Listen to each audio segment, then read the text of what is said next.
Dans ce qui suit, je vais faire vivre une histoire d'un patient qui est en contact avec son infirmière et que la communication va se faire entièrement de façon virtuelle sur le sujet l'hypoglycémie sévère et le glucagon injectable ou par voie nasale.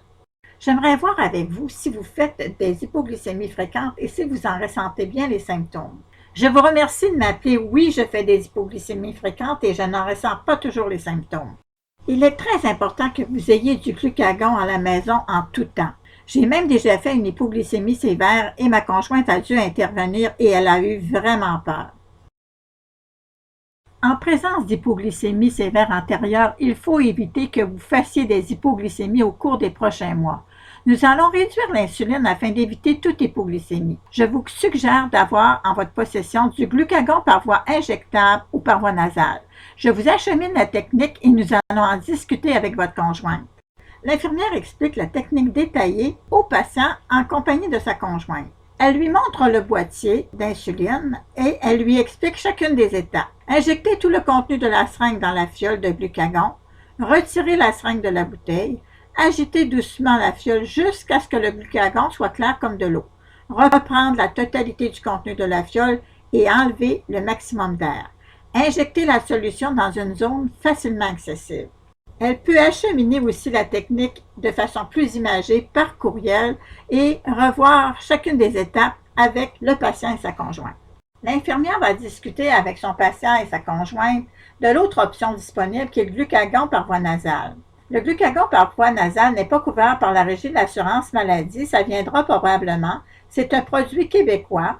L'administration du glucagon par voie nasale est plus facile, donc c'est quand même un médicament d'urgence qui peut représenter un bon choix pour le patient. Alors, elle va regarder la technique, leur expliquer et de façon plus imagée, elle va acheminer la technique par courriel. Le document pourra servir de référence en cas d'urgence.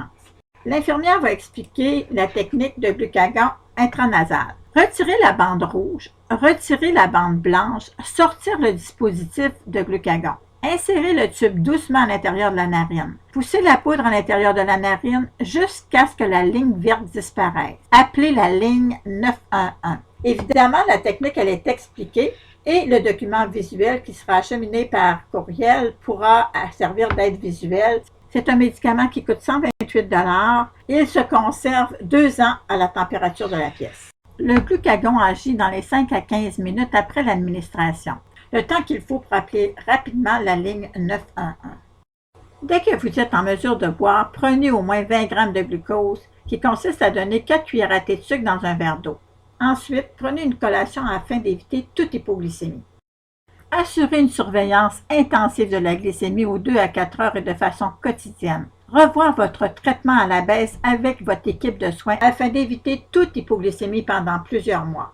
Vous pouvez obtenir votre carte portefeuille à l'Association des diabétiques de Québec. Cette carte portefeuille est très utile comme aide-mémoire pour vous et vos proches. Un document en format PDF est également disponible.